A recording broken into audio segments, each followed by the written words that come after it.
Tem que botar baixinho.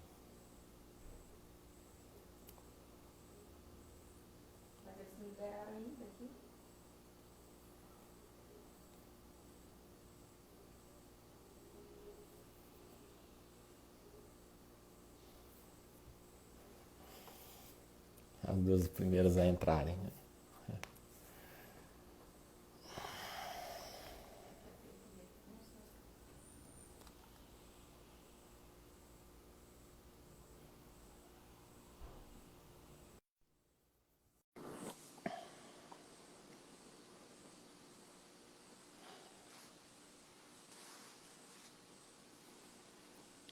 Oi, professor. Boa noite, professor. Tudo bem? Tudo. Aqui para nós é 6 horas ainda. Ah, tá aqui já. Estamos beirando as 19. É, Já tá escuro já. aí já a nossa aqui tá claro ainda. Aqui agora, depois que acabou o horário de verão, ficou só 1 hora, né? Quando tinha, Ah, dava 2 horas no sim, horário. maravilha. O bom desse projeto é isso também, né? A gente conhecer essas É, diferenças aí. aquele dia a gente estava conversando, você falou que fez a final em Belém, né? Isso, em Em 2013, né? 2013. Isso. Então eu fiz a semi. Eu perdi para Roraima a semifinal, Oh, lá em Belém. maravilha. Da terceira divisão, né? Isso. Maravilha. Daquela geração saiu o Leonardo Dutra, que tá. Calma, Gabriel, nós estamos só batendo um papo, que a gente não começou ainda não. A gente entrou um pouquinho antes para o pessoal ir entrando aí. A gente está aquecendo. Não entramos no assunto ainda não, Gabriel. O presidente já deu uma chamada aí. É, não, eu só estava conversando uns 7 anos atrás só. É. Então, naquela geração, estava o Léo Dutra, que hoje está jogando na Espanha, que está na seleção. Era Geração um nove time muito seis, bom, né? né? Nossa. Era comandado pelo professor Davi. O áudio tá legal Oi? aí, professor? Tá. E aí pra você? Que tá cortando um pouquinho. O pessoal que Tá já tá cortando um online, pouco? se puder. E aí, Varley? Amigo Varley lá do Rio Grande do Sul, tá conseguindo escutar beleza aí?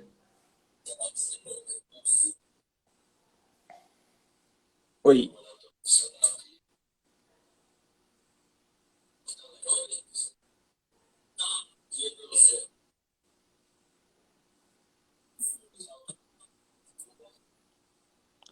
Beleza, Gabriel?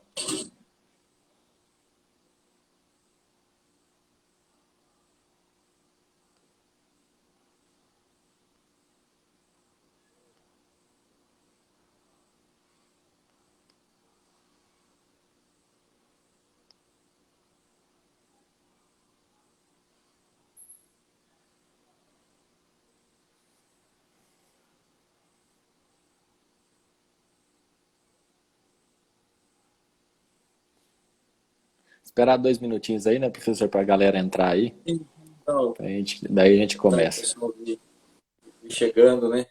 Isso. Tô enviando aqui pra turma aqui.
Professor, tá me escutando? Parece que deu uma cortada aí. Deu uma cortadinha, mas agora voltou, agora tá É, legal. vamos começar então? Vamos lá. Para a gente começar, o senhor podia se apresentar aí, falar a cidade, o estado que o senhor trabalha, como que o senhor começou no handball, contar um pouquinho da sua história para nós. Bom, meu nome é André Luiz Mioto, né? Eu sou de Rondônia, cidade de Rolim de Moura, mas a minha formação acadêmica e todo o meu início do handball foi no estado de São Paulo. Eu me formei na cidade de Assis, interior de São Paulo, né, no IED, Instituto Educacional de Assis. E, assim, curiosidade assim é que eu nunca fui atleta de handball. A vida inteira eu fui atleta de basquete, né? E aí, quando comecei para pegar as primeiras aulas em São Paulo, começou a surgir treinamento de handball. Aí foi quando eu comecei a pegar essas aulas, né? E fui pegando gosto, pegando paixão e aí fui. Hoje eu estou com 15 anos de Rondônia já, né? E sempre trabalhando com handball para cá. E o senhor, como foi o seu início, professor? Maravilha, bem parecido com o seu. Também não fui atleta de handball. Joguei handball na escola, aulas de educação física, jogos escolares a nível municipal somente, né? E por uma oportunidade no ano de 2008, quando eu me formei, assim que eu me formei, eu era estagiário no colégio, no colégio de Freiras, num colégio da Rede Salesiana, que incentiva muito o esporte. Surgiu a oportunidade e me ofereceram as aulas de handball. Não tinha nenhum contato com a modalidade, jogava futsal, sonhava em trabalhar o futsal, achava que ia trabalhar o futsal. Daí surgiu a oportunidade com o handball, eu abracei e aí tive a graça de ter na minha cidade um dos maiores treinadores do estado de Goiás, né, o professor Davi, que está online aí, um grande abraço, professor Davi, que já era um monstro sagrado do handball no nosso estado. E o Davi me abraçou e junto com a esposa dele, professora Sônia, dois fantásticos professores, me deram a oportunidade, me chamaram para trabalhar com eles, me ensinaram tudo que eu sei. E aí foram 10 anos acompanhando eles, né, na nossa associação aqui, na cidade de Anápolis, Goiás, chama Randesco, a nossa associação. Acompanhei eles durante 10 anos nos campeonatos estaduais, e uma coisa muito importante que eu digo sempre, que o professor Davi já tinha lá os seus 20, 30 anos de handball, e em momento algum, quando eu cheguei, ele quis esconder conhecimento de mim, entendeu? Em todos os momentos, ele quis me passar aquilo que ele tinha de uma maneira muito... Nunca me colocou em situação, no sentido, estamos nós dois no treinamento, querer colocar o conhecimento dele acima. É um cara fantástico que me ensinou muito. E aí o professor Davi se aposentou e eu tive que assumir o barco, né? Já com 10 anos acompanhando eles, e comecei a rodar nos campeonatos, joguei alguns campeonatos brasileiros. E no ano de 2016, nos Jogos Escolares da Juventude em João Pessoa, eu já tinha participado do acampamento com o Jordi aqui na minha cidade. E em 2016, estava nos Jogos Escolares lá na Série C, na terceira divisão. O professor Cássio, que era supervisor da seleção brasileira, estava assistindo o jogo, a semifinal. E ele viu que a minha equipe estava tentando fazer aquilo que eu tinha aprendido no acampamento com o Jordi há 2 anos antes. Logo após a competição, ele me convidou para ir para o acampamento nacional no ano seguinte, no ano de 2017. Então eu fui para o acampamento nacional com o professor Washington. Isso foi em outubro de 2017. Quando foi em novembro de 2017, veio o convite, o grande convite, para ser auxiliar técnico da Seleção Brasileira Infantil Masculino. Então eu estive junto com o professor Guilherme Borim, junto com o próprio Gabriel, né, lá na Seleção Brasileira Infantil Masculino. No ano seguinte eu participei de alguns acampamentos, ministrei o acampamento em Minas Gerais, o acampamento cadete, e estive novamente na Seleção Brasileira no ano de 2018. Seleção Brasileira Infantil Masculino. E também no ano de 2018 tive a oportunidade de trabalhar com o professor Jorge Rosa Castilho no Força Atlética aqui de Goiás, jogar a Liga Nacional Adulto Feminino. Foi uma grande experiência, uma grande oportunidade também. Então é mais ou menos assim. Para quem veio do futsal, para quem não conhecia tanto o handball, através de pessoas, de oportunidades, eu agradeço, sou grato demais ao handball que ele me proporcionou.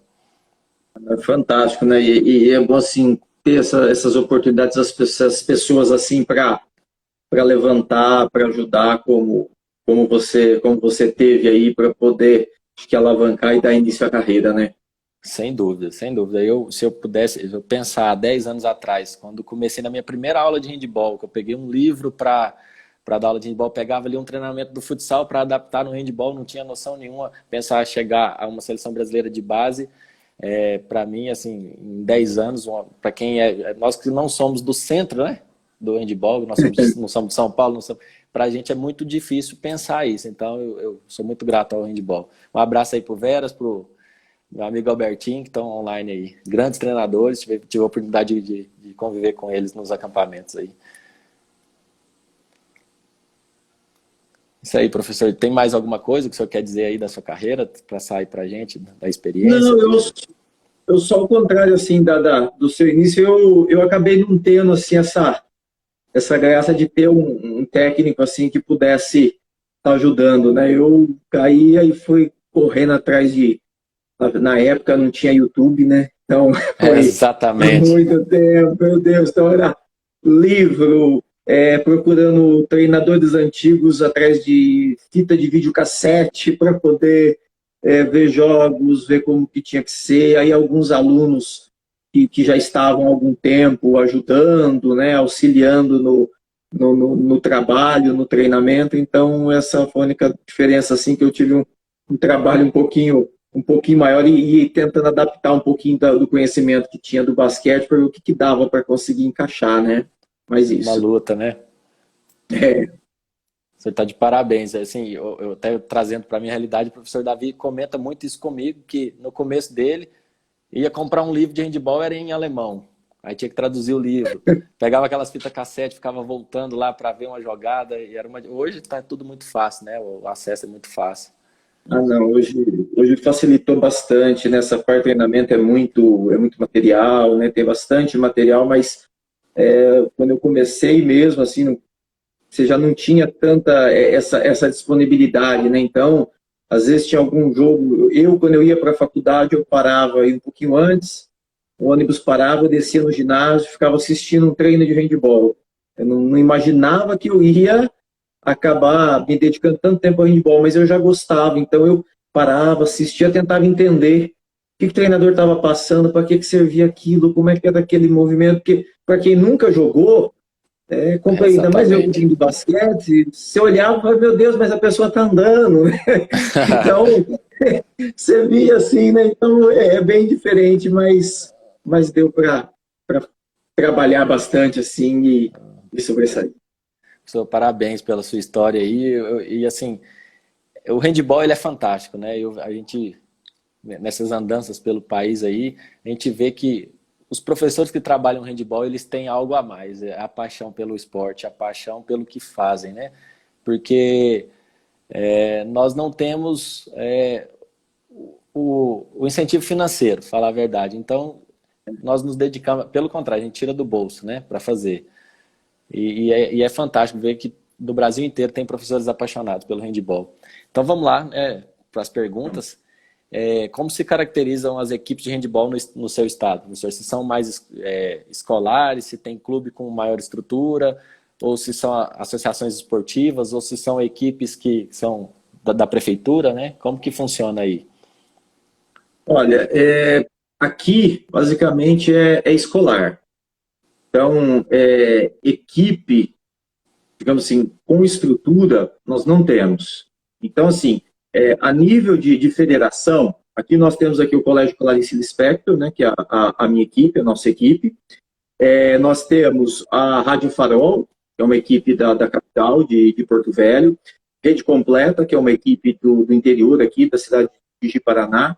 A MEC, que é uma equipe de Cacoal, e a Aspra, que é uma associação de Porto Velho. Então, em termos de equipes, no estado nós estamos reduzindo a apenas essas equipes. Escolar, aí nós já temos um número maior de equipes dentro do estado, mas ajuda de prefeitura eu não vejo aqui, entendeu?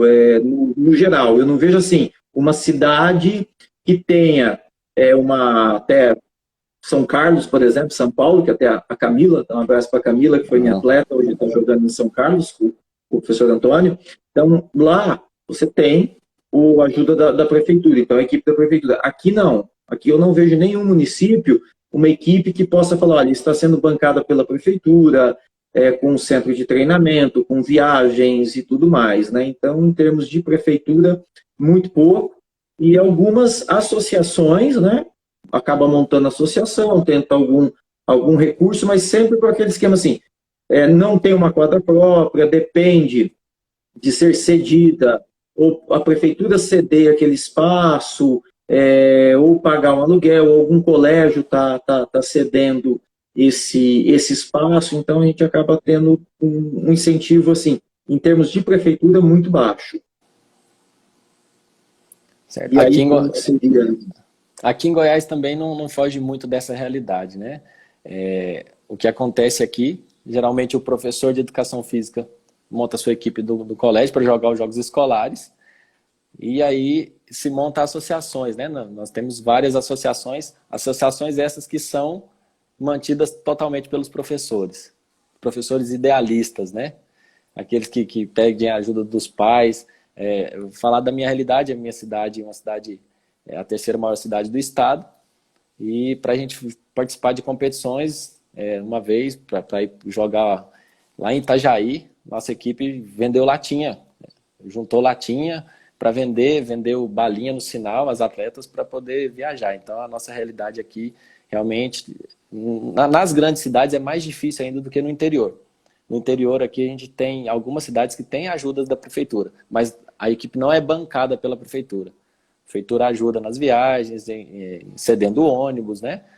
Mas, na sua maioria, são associações que não têm tanta ajuda, que o professor, se contar nos dedos aqui, eu acho que pouquíssimos professores são remunerados para trabalhar o handebol. Trabalham por amor, por paixão mesmo, por acreditar no esporte, que o esporte pode transformar as vidas, né? Nós temos Anápolis, Goiânia, Rio Verde, que são as maiores cidades que têm as suas associações, a Força Atlética, o Esporte Clube Rio Verde. Nós temos Itumbiara também, que tem um bom trabalho na associação da professora Paula, Mineiros. Todas essas equipes têm a sua base escolar, mas aí tem a associação também que disputa os jogos da federação, né? Eu acho que a grande realidade do Brasil é essa, né? Nos outros estados que estão comentando aí. Tirando o eixo ali, São Paulo, Santa Catarina, né? Que a realidade foge um pouquinho, o restante do país é assim mesmo. O professor abraça a causa, monta a sua associação, é aquela do patrocínio, né? O pai ajuda a bancar, e é dessa forma que a gente segue aqui. Nós não temos nenhum clube grande em Goiás, nós temos associações, né? Agora, clubes não. Agora, a nível escolar, tem bastante escolas que trabalham handebol. Mas, na maioria das vezes, essas escolas não participam dos jogos da federação. Diminui, cai bastante o número de participantes. Aqui, o nosso, assim, o escolar, até a categoria juvenil masculina acaba dando um número razoável. Mas aí nas outras categorias já acaba caindo muito. Nós já pegamos um ano que nós tivemos apenas 5 equipes no estado para disputar no infantil feminino. Nossa. Nós tivemos um estadual apenas com 5 equipes. Aí você tem um número muito baixo de jogos, né? A realidade também, em termos de associação, nós reunimos aqui o handebol, o basquete e o vôlei. Montamos uma associação para daqui a um tempo a gente possa, através de projetos, ter um espaço, alguma coisa nesse sentido, né? A vantagem nossa é que o colégio aqui, as diretoras do colégio, Colégio Clarice, minha esposa até que está assistindo, Rosânia, uma das diretoras, elas apoiam muito o esporte, então incentivam, termos de material, tudo que dá para ajudar, acabam fazendo, senão não seria viável, você não conseguiria levar, mas é mais ou menos que nem você falou, para viagem longa, nós também sai vatapá, faz pizza e sai vendendo para conseguir você custear, porque uma viagem não é barata, né? Uma viagem longa não fica barato. Certo. E quais são as principais competições do estado? São as competições estaduais, federadas ou as escolares? Como é que funciona aí? Olha, a federada, nós temos a competição da federação, mas em termos de base, acaba tendo somente uma competição no ano. Entendeu? Em termos de base, de infantil e juvenil, é uma competição pela federação. Então, para a base, é os jogos escolares, que seria o JOE, que seria a maior competição. E depois, para abranger a situação do adulto, aí nós teríamos umas 2 competições mais no ano, mas o mais forte, o que acaba tendo mais equipe, seria o escolar. Se joga pouco, né, professor? Às vezes se treina o ano todo, joga pouco dentro do estado, e aí quando sai do estado para fazer um jogo com equipes do Sul, por exemplo, a diferença é muito grande, né? Pelo volume de jogos que esses atletas têm, né? A gente sente muito isso também aqui. Demora muito entre o espaço de tempo de um jogo entre o outro. A gente passa aqui até 60 dias sem fazer uma partida. Também a gente tem essa realidade aqui. Tá me escutando, professor? Parece que deu uma falha aí. Deu uma cortadinha ali, mas agora normalizou. E aqui em Goiás, a competição escolar, ela é a maior, né? O estado é muito grande, né? Então, se começa com as fases municipais dos jogos escolares, mas a realidade não é tão boa assim. Por exemplo, na minha cidade, que é a terceira maior cidade, na fase municipal, se participam 3 escolas, das quais eu trabalho em 2. Então, na fase municipal, bem pouco. Depois vamos para a micro-regional, né? A região aqui mais próxima. Depois da micro-regional, vai para a regional. Eles dividem o estado em 4 regionais. E aí se classificam nesses últimos anos, tem classificado só o campeão de cada regional. E faz uma fase estadual com os 4. Então se joga pouco. Então o campeão estadual chega para jogar os Jogos Escolares da Juventude com poucos jogos, né? Com pouca experiência. Aqui, São poucos jogos a nível escolar e sendo que tem mais equipes do que na federação. Agora a federação nossa, nosso presidente o Júnior, ele faz milagre com o que ele tem, porque é um presidente muito esforçado. E nós temos aqui, a federação realiza o campeonato estadual, o campeonato goiano, geralmente em 3, no máximo 4 etapas. Nós não conseguimos, por exemplo, como é feito em São Paulo, que um clube visita o outro na categoria infantil, faz aquele jogo, depois faz de volta. Não, aqui a gente leva mirim, infantil, cadete, juvenil e passa o final de semana jogando. E geralmente o atleta infantil já joga no cadete, o cadete já joga no juvenil, e acaba que no final de semana o atleta faz ali 8, 10 jogos, né? É uma sobrecarga muito grande. Como é muito grande o estado, a distância, por exemplo, se eu for jogar lá em Nova Crixás, trabalho da professora Márcia, eu não consigo ir com a equipe cadete, fazer um jogo, voltar. Eu tenho que levar minha equipe toda. Então, eles fazem as etapas do Campeonato Goiano, vão todas as equipes, jogam naquele final de semana. Por exemplo, essa etapa agora em março. A outra etapa vai ser só em junho. A outra só em setembro, para a final lá em dezembro, lá em novembro. Entendeu? Então, a distância é muito grande. Mandar um abraço para meu amigo Juliano aqui, que está reclamando que eu não mandei um abraço para ele. Juliano, você é o melhor, sou seu fã. Está comentando aqui do quadrinho aqui atrás. Isso que é diferente, né? O professor Austin mostrou para a gente. Um abraço, Juliano. Sabe que o Juliano é referência para todos nós que trabalhamos no handebol. Um cara abnegado, um cara que ama o handebol. Um abraço para o professor Rubens também. Tá? O Gabriel perguntando se é mais de uma categoria por final de semana. Sim, Gabriel. Se joga infantil, Albertinho, grande abraço. Se joga infantil, cadete e juvenil, geralmente. E os atletas sobem de categoria, 2, 3 jogos por dia. E o campeonato estadual se faz, quando é um ano bom, em 4 etapas. Tá? E o que a federação faz pelos clubes é organizar as copas. Né? Nós temos na Semana Santa, todos os anos, esse ano, depois de 20 anos, não teve por conta da pandemia, né? A Copa Anápolis, onde se vem equipes do país todo.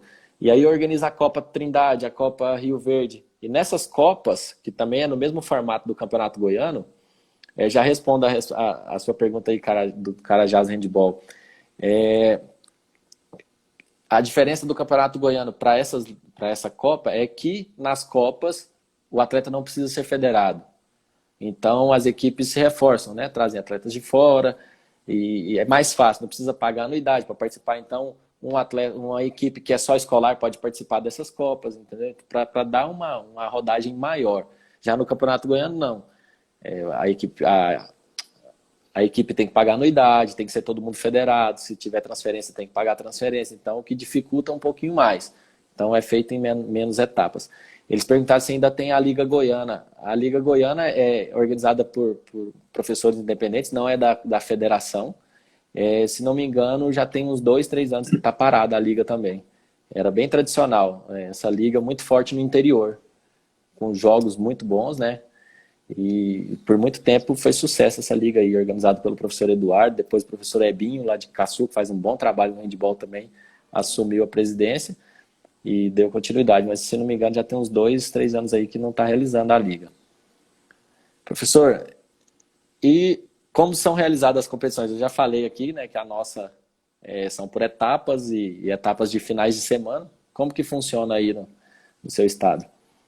Olha, aqui assim, antes de mandar um abraço para minha filha, Abigail, que entrou aí, o Jordani, Mato Grosso, que me ajudou muito no último acampamento, o Zito, a Vitória, a Sabrina, alguns atletas nossos aqui.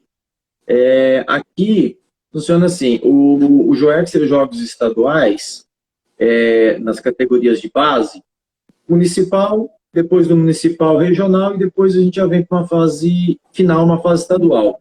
O problema é que, normalmente, acho que tirando a capital e algumas cidades, essas conseguem ter uma fase municipal. De resto, é uma equipe que classifica direto. Aqui mesmo, no meu caso, na minha região, eu estou há 10 anos sem ter fase regional.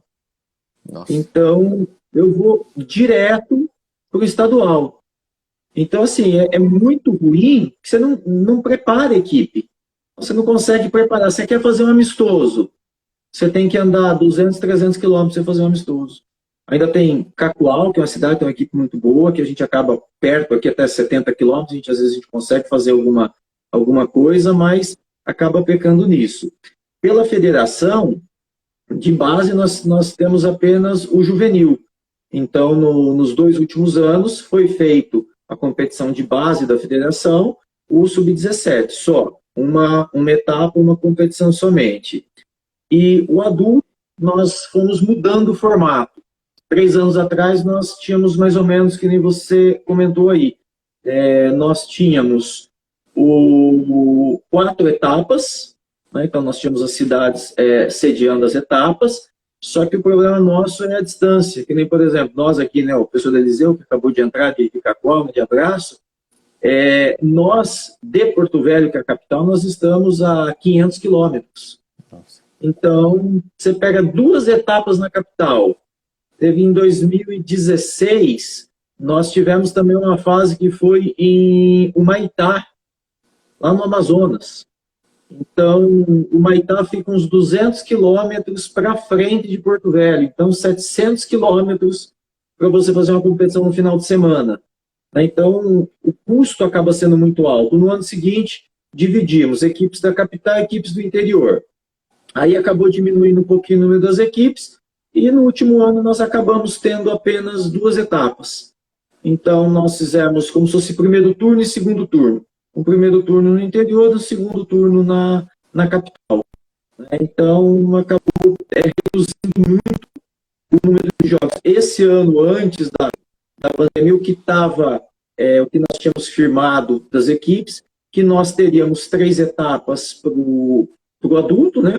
E 2 para a base. Aí teríamos o infantil esse ano. Só que a gente entra também num problema da situação que nem você falou da federação. Você tem a anuidade e você tem as taxas. Então, por exemplo, se você quer dar uma reforçada na sua equipe, você vai trazer um atleta de outro estado, é R$500 a taxa de transferência para vir e mais 500 para voltar, sem contar com transporte, alimentação, ajuda de custo, tudo para esse atleta, né? Então, é muito. E quem acaba custeando isso são os próprios atletas, né? Às vezes você fala, olha, tem então atleta dá para trazer. E aí? Ah, professor, vamos fazer pizza, vamos fazer vatapá, vamos ver o que dá para a gente fazer. E o colégio nosso, assim, adianta. Eu chego e falo, olha, gente, eu precisava de R$ 3.000 para tal competição. Vai repor? Não, nós vamos repor. Então, o colégio adianta e a gente desenvolve, vai fazendo os eventos para tá ressarcindo depois o colégio. Então, o grosso modo é a competição do Estado, né, o JOE, que acaba sendo municipal, regional e depois o estadual, e as da federação, que acabava sendo somente o juvenil e depois essa fase por etapas, né? E aí o que quebra mesmo é a distância aqui. É o que acaba atrapalhando e dificultando muito. Aqui também complica. A categoria Mirim, vocês têm aí? Ó, Competições? Tem, mas assim, é uma. No meu colégio. Então eu trabalho essa categoria desde o pré-mirim. Aí chega no final do ano, aí nós fazemos uma Copa Áurea Nogueira Machado de Jovens Talentos, que foi uma professora que eu fui estagiário dela no interior de São Paulo, nós homenageamos ela com essa competição, né? Então nós estamos esse ano indo para a 11ª edição da Copa. Aí nós temos, a gente divide as equipes dentro do colégio, eles fazem os uniformes, os atletas de infantil e juvenil são os técnicos e os árbitros, né? Mas dessa categoria, para você fazer uma competição com outros municípios, a gente acaba não tendo.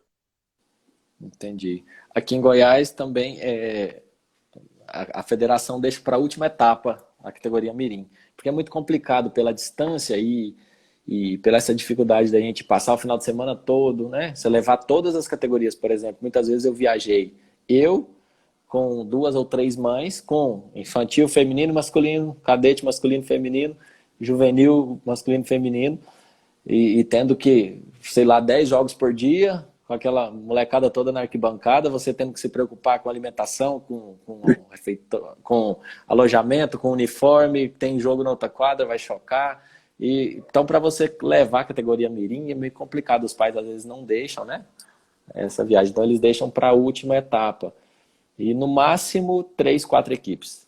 Né? Então, a gente tem essa dificuldade. Mas os clubes, as associações trabalham as categorias Mirins. Só que a gente não tem as competições para botar os meninos a jogar. Então, é feito como é feito aí, esses festivais.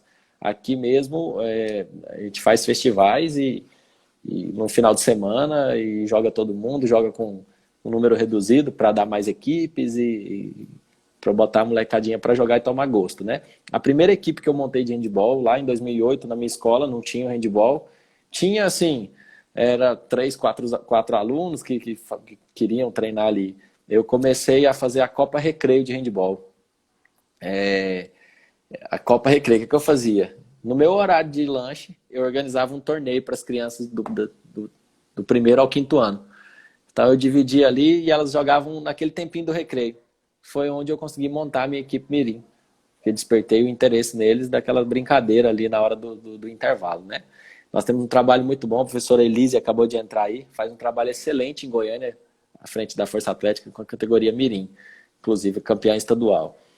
Uma pergunta lá em cima do Carajá, se existe os Jogos Abertos, ainda acontece os Jogos Abertos aqui no estado de Goiás, tá? Na categoria adulto.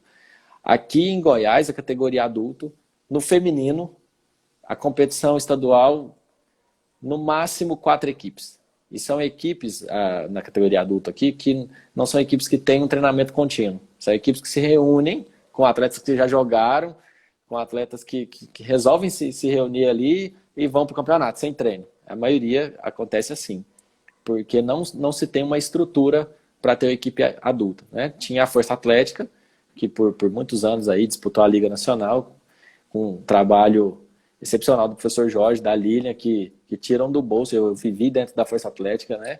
Vi o esforço que eles têm para manter a associação em pé e fazer um trabalho tão bem feito. Trouxeram atletas do Brasil todo, um trabalho excepcional. Tirando a Força Atlética, as outras equipes todas acontecem dessa forma, com atletas que já jogaram. Vai ter o Campeonato Goiano, vamos nos reunir e vamos jogar, né? Para manter ali o amor pelo esporte. Mas equipes que treinam periodicamente no adulto aqui.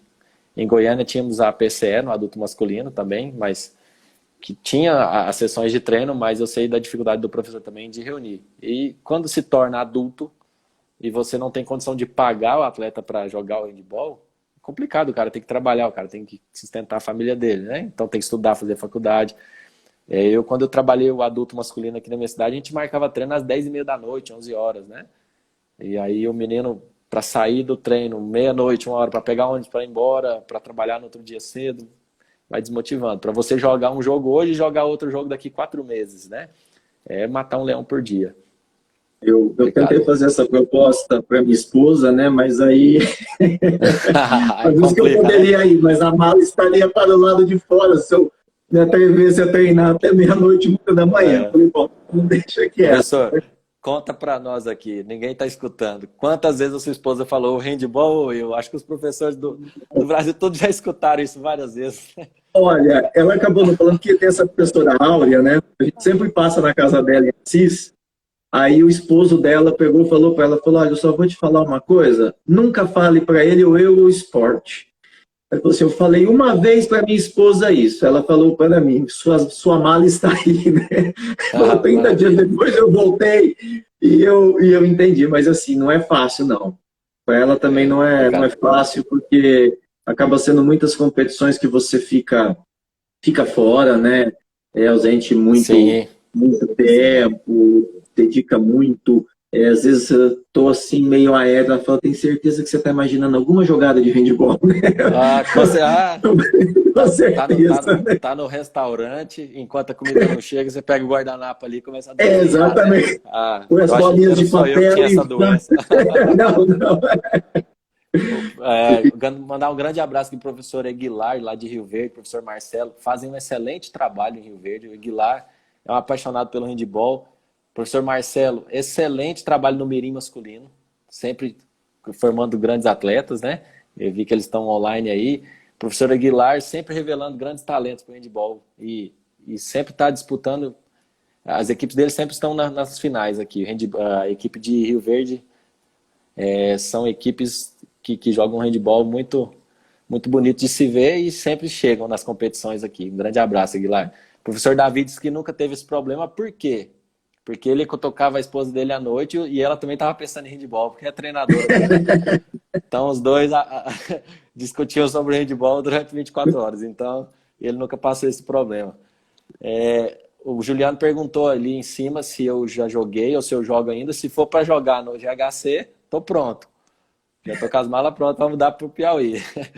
Não, Juliano, a gente começou aqui no início falando que uma característica minha e do professor André, que nenhum dos dois foi atleta de handball. A gente caiu no handball como uma oportunidade, acabamos nos apaixonando, o bichinho do handball ferrou a gente, estamos aqui, somos apaixonados pelo handball, mas não jogamos, né? Eu joguei futsal, eu brinquei de handball na escola, mas jogar, não. Aí comecei a querer jogar com os atletas, mas não dava, os caras querem bater na gente na hora do treino, né? Então, melhor não misturar as coisas, né? Mas sou um apaixonado. Assisto jogo de handball. A minha paixão é assistir handball. Editar jogo de handball. Essa é a minha paixão. Como é que é, Gabriel? Grande Gabriel. Professor, outra pergunta para a gente dar seguimento. No estado, acho que o senhor já falou, se pratica mais, se trabalha mais a base do que o adulto, né? No seu estado, essa é a realidade. Aqui em Goiás também. Porque o adulto aqui não estava falando, o problema nosso, por exemplo, meu aqui, né? O atleta ele vai para a faculdade, então ele vai fazer a faculdade em outra cidade. Então os que vão para outra cidade, 5 horas da tarde, o ônibus sai. E tem aqueles que trabalham. Então, para uns o treino tinha que ser antes, para outros tinha que ser depois, né? Então diminui bastante, né? Então você acaba não conseguindo trabalhar. E na categoria de base, infantil e juvenil, é onde você consegue realmente, assim, onde o atleta tem o tempo, tem a disponibilidade, onde ele quer, ele vê o resultado das outras equipes, onde ele acaba querendo chegar, né? Então acaba sendo nessa situação. E do mirim, nós temos aqui Rolim de Moura, que nós trabalhamos o mirim, Cerejeiras, do professor Lenine, eles têm também equipe Mirim. O professor Eliseu, em Cacoal, acaba tendo a equipe Mirim, e de conhecimento nosso, acaba fechando nessas equipes só, nesses municípios que acabam tendo essa categoria. Certo. Nós também, basicamente, é a categoria de base, né? Nós temos bons trabalhos aqui, professor em Caldas Novas, um trabalho que foi começado pelo professor André Rosa, né? Que foi até para São Paulo, a filha dele joga no Pinheiros hoje, e ele começou esse trabalho lá e continuou agora, passou a bola para o professor Rafael. Então tem um trabalho muito bom na iniciação também. O professor Paulo em Mineiros faz um excelente trabalho de base também. A professora Paula em Tumbiara, e são todos professores apaixonados pelo que fazem, né? Então, assim, no estado de Goiás nós temos esses apaixonados e que fazem muito bem o seu papel. E o adulto acaba que vira ali um esporte de o pessoal matar a saudade mesmo, falar a verdade. O nosso adulto aqui é para o pessoal que já jogou na base e resolve reunir ali no final de semana para ir para jogar. Infelizmente, poderia se ter muito mais, né? Porque nós temos bons atletas na base, que chega ali, os atletas que não vão para nenhum clube fora acabam ficando desperdiçados no handball, né? E como funcionam os jogos universitários aí, professor? Olha, aqui basicamente assim, não tem.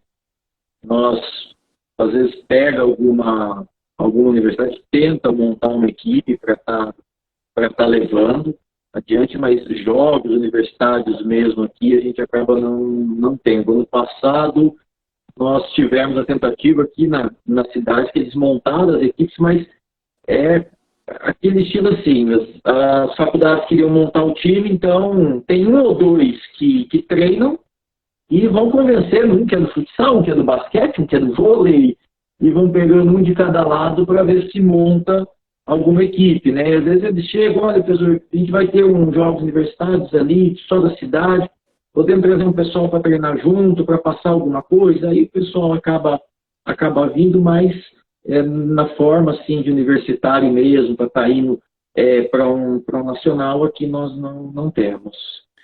Da mesma forma que acontece a competição, né? Mas o nível dos jogos acaba que uma ou duas equipes, que são as equipes que têm mais atletas que participaram ali da competição estadual, os resultados são a diferença de gols muito grande. Geralmente as mesmas equipes são as que chegam para disputar os jogos universitários nacionais, né?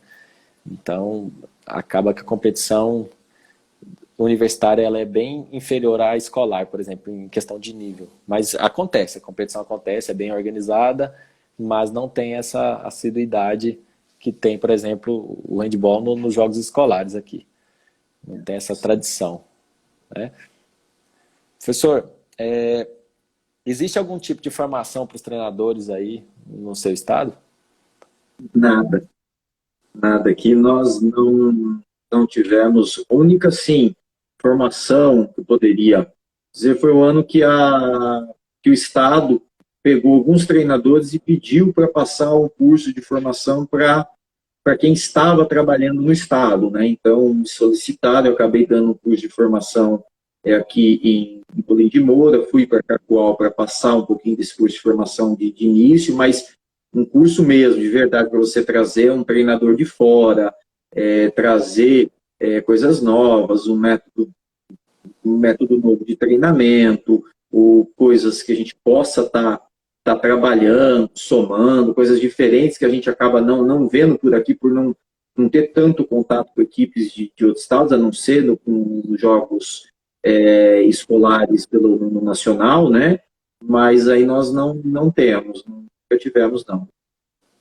Certo. Aqui em Goiás, nós não podemos reclamar. Nesses últimos anos nós tivemos boas oportunidades de formações dentro do estado. O que acontecia sempre, os treinadores de Goiás sempre saíram atrás de cursos. Em São Paulo, em 2012, eu fui fazer um curso com o professor Morten, né? Junto com o professor Hortelã. Quando eu cheguei lá, tinha mais 2, 3 treinadores de Goiás, que a gente nem sabia que eles iam fazer o curso. Chegamos lá, estava lá os treinadores também fazendo o curso. Então a gente sempre foi buscar o conhecimento. mas de um tempo para cá a gente tem tido boas oportunidades nos últimos anos.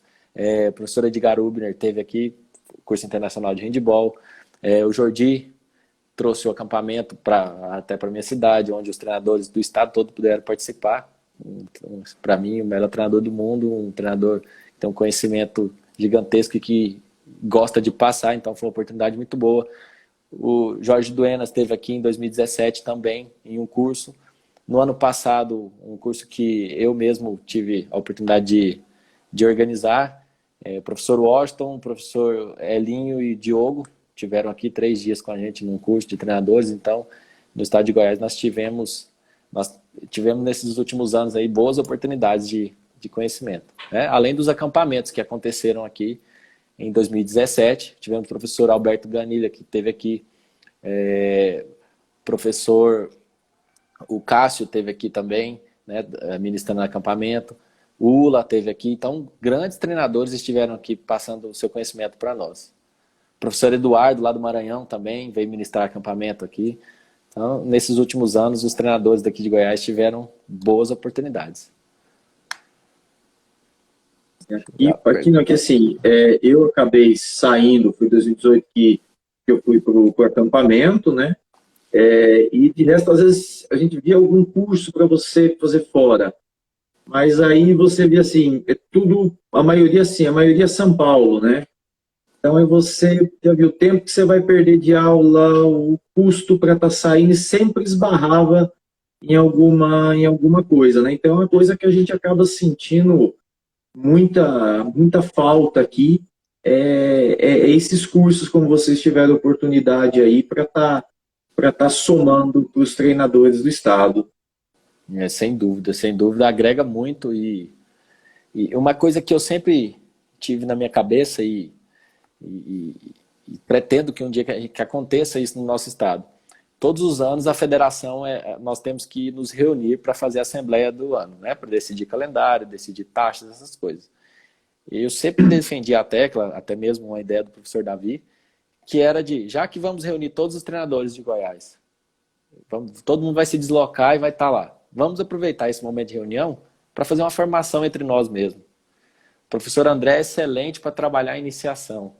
Professor, então dedica aí, que seja 2, 3 horas, para o senhor passar para os outros treinadores aqui do nosso estado, como que o senhor trabalha a iniciação, já que o senhor é uma referência. O professor lá é muito bom no treinamento de goleiro. Então vamos trocar essa experiência aí. Eu acho que isso, nós não podemos ter a cabeça pequena de falar, eu vou passar como eu trabalho para o meu adversário, que eu vou jogar daqui uns dias. Eu acho que quanto mais conhecimento o meu adversário tiver, mais ele vai exigir que eu trabalhe para que o meu nível suba, né? Então, acho que essa troca de informação ela é muito importante. Não esconder, cada vez que eu passo o meu conhecimento, eu estou aprendendo muito mais. Então, eu vou agregar muito mais conhecimento se eu puder passar, né? Então, acho que essa troca de informação dentro do estado também é importante. Muitas vezes a gente... eu iniciei nessa onda aí de cursos, né? Depois que tive na seleção lá, tive a oportunidade de ficar muitos dias junto com o Diogo, junto com o Veras, com o Albertinho, com o Guiborim, com o Gabriel. Então, essa troca de informação com eles, eu quis, dentro da minha cidade, tem uma faculdade de educação física aqui próximo de casa, fazer uma clínica de handebol de um dia. Então, eu peguei os estagiários, o pessoal que tinha interesse de trabalhar, para passar ali uma ideia daquilo tudo que eu aprendi nessas andanças aí, né, pelo handebol, que eu tive essa oportunidade, mas nem todos tiveram, né? E a gente quer buscar fora. E muitas vezes eu vejo que nos cursos o professor chega querendo a receita do bolo, né? Eu quero ir no curso com exercícios prontos para eu chegar. E não é bem assim que funciona, né?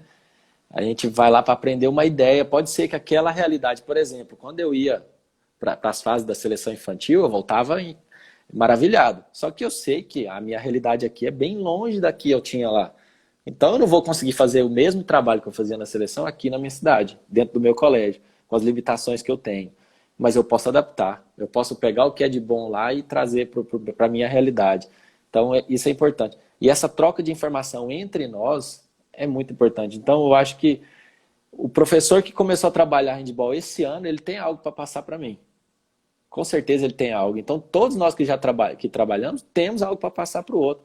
Então, fica aí um alerta, uma dica, né? Uma coisa que fica para o nosso estado também, para todo mundo. nessas reuniões, não falar só de coisas políticas e coisas técnicas, e sim do nosso conhecimento, compartilhar o nosso conhecimento com o meu adversário, sim. Meu adversário dentro da quadra, mas fora. Muitas e muitas vezes, por exemplo, em alguns anos passados, aí, a gente fazia finais muito contra a equipe de Rio Verde, professor Aguilar. Tem rivalidade? Lógico, eu quero ganhar dele, ele quer ganhar da minha equipe, sempre vai ser assim. Mas nós tivemos oportunidades de ir para brasileiros juntos. Né? Uma hora eu sou adversário, agora eu sou todo lado dele no banco de reservas, trabalhando no mesmo propósito. Então, eu acho que se eu cresço, você cresce junto, então fica uma dica aí, uma coisa que pode ser feita. Não sei se tem algum estado do Brasil que já faz isso, né? Se tiver aí, puderem nos falar.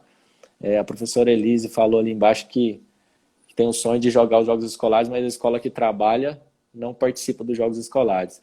Essa é uma realidade muito triste, porque os jogos escolares é a base para tudo, né? Acho que é onde começa, né? E ela é uma excelente professora, tem um lindo trabalho na base. Você falou ali, né? Tem que qualificar todo mundo. Não adianta esconder aqui. Eu já passei períodos assim que você tentava fazer um amistoso, você não conseguia.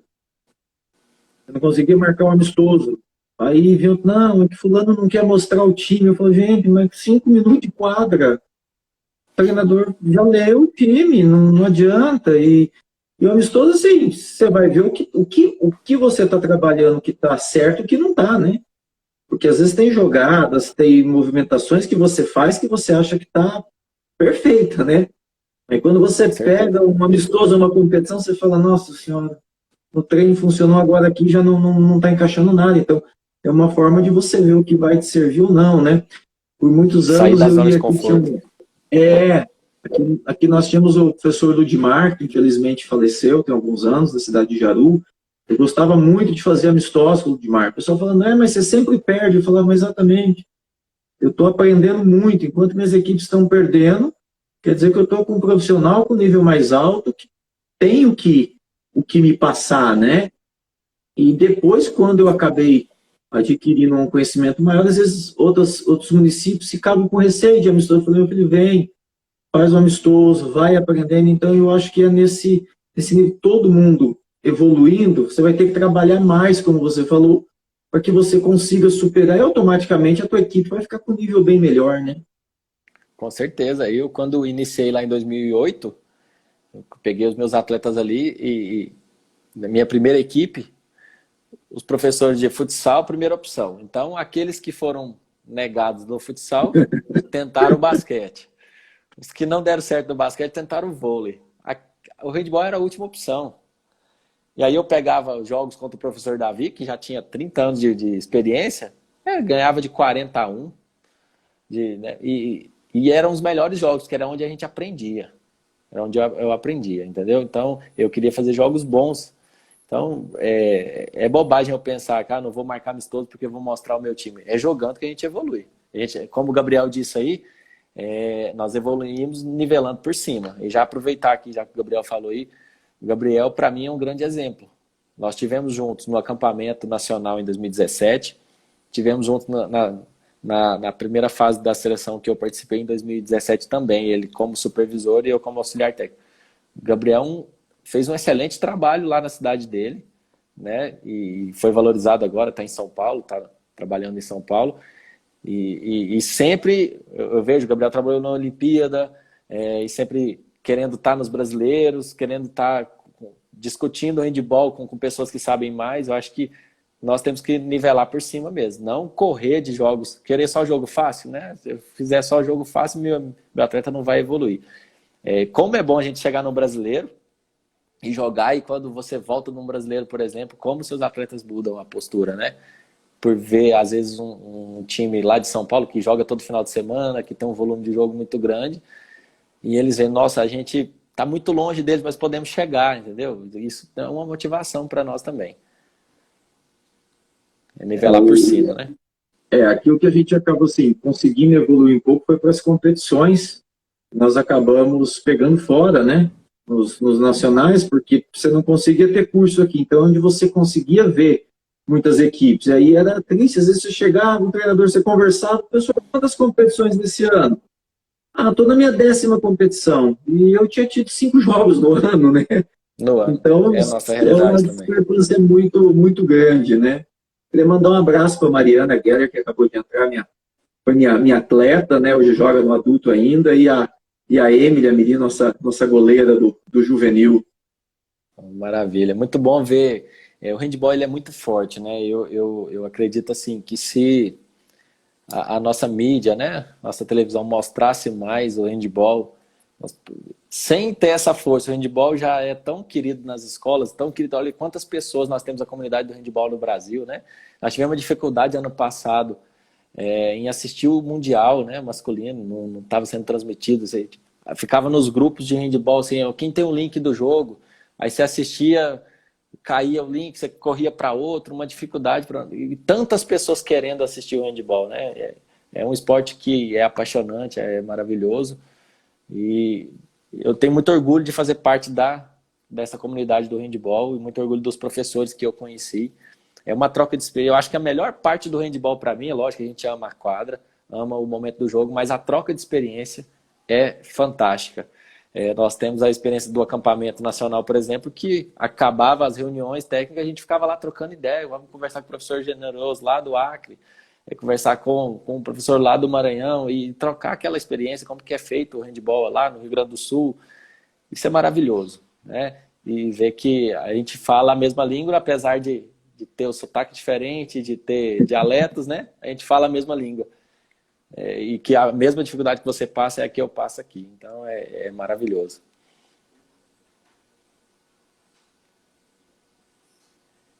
Pessoal, tem alguma pergunta aí?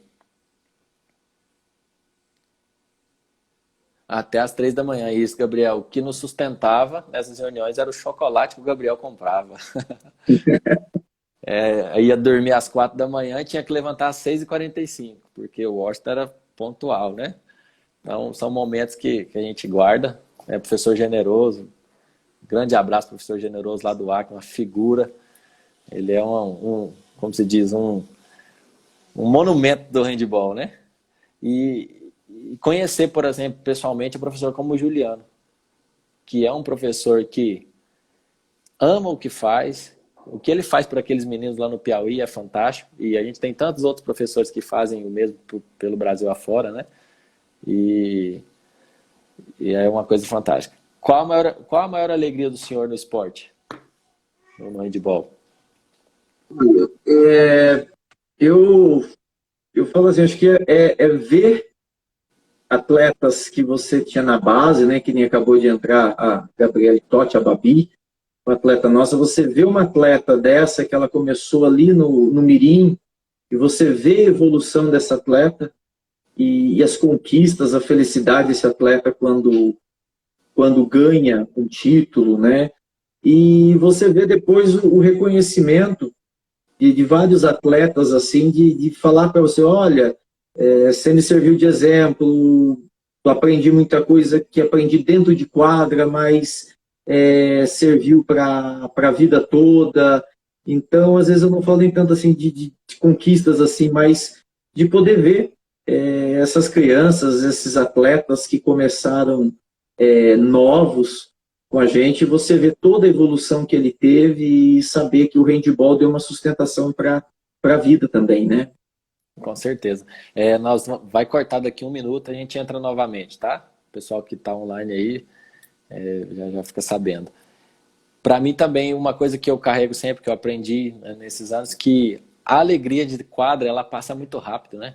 Eu ganho um título hoje, eu chego em casa, eu já não comemoro da mesma forma que eu comemorei lá na quadra. Amanhã, quando eu acordar, vou estar feliz porque eu fui campeão, mas vai diminuindo, né? E o título de quadra, ele passa, mas as histórias e o que a gente agrega na vida dos atletas da gente e o que eles agregam na nossa vida, fica pro resto da vida. Quando eu fui fazer a minha entrevista de emprego, a primeira entrevista de emprego, a diretora perguntou para mim, por que você está no esporte? Por que você acredita no seu trabalho? Eu falei, porque eu posso agregar algo na vida das pessoas. Eu acho que é a maior função do treinador é poder agregar. A gente conhece tanto o nosso atleta pessoal, né, naquele convívio ali, que às vezes até dentro da casa dele ele não consegue ser tão verdadeiro como ele é conosco ali na beirada da quadra, né? Elis, não conta minha idade, não, fui seu treinador, né? Você tem minha idade dele, Elis. Vamos voltar ao vivo aí, tá? Vai cair.